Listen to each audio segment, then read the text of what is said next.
The fire crackled, spitting embers skyward as Jenna wrapped her sleeping bag tightly around her shoulders. The night was dense, the forest pressing in from all sides. Crickets screamed their endless chorus, but something else, something closer, seemed to be stirring in the darkness. She had chosen this secluded spot to clear her mind, away from the buzz of city life. But now, sitting alone by the flickering flames, the isolation felt suffocating. A sharp crack broke through the night. Jenna froze. Probably just a deer, she muttered to herself. Then she heard it, a low, guttural growl that seemed to vibrate the air itself. Slowly, Jenna turned her flashlight toward the sound. The beam flickered weakly, barely illuminating the twisted trees. And then she saw it, two milky white eyes gleaming from the dark. The creature stepped forward, a massive shape slithering through the underbrush. Its limbs were long, too thin, and its face was barely human. Twisted features, gaping mouth stretched wide enough to show rows of jagged, uneven teeth. Jenna stumbled back, grabbing her pack.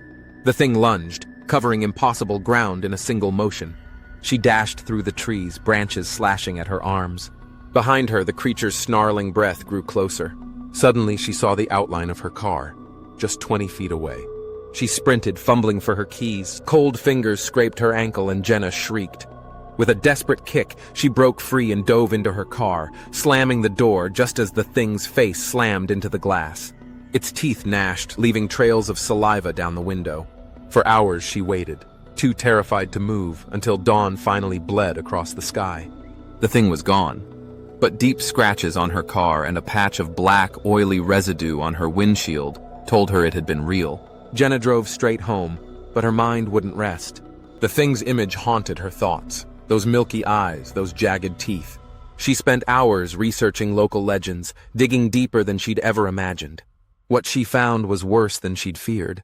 The area was whispered to be home to a being known as the Wendigo Wretch, a creature said to be born from twisted hunger and malevolent spirits. It hunted those alone in the wilderness, stalking campsites for vulnerable souls.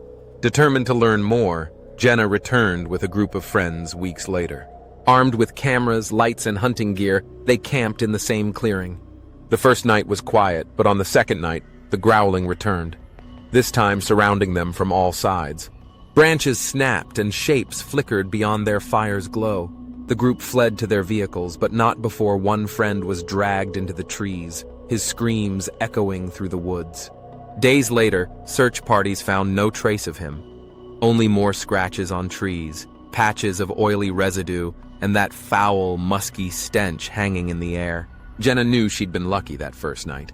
The monster had let her escape, but it never stopped watching. And no matter how far she ran, she always felt those pale, gleaming eyes in the dark. Years passed, but Jenna never found peace.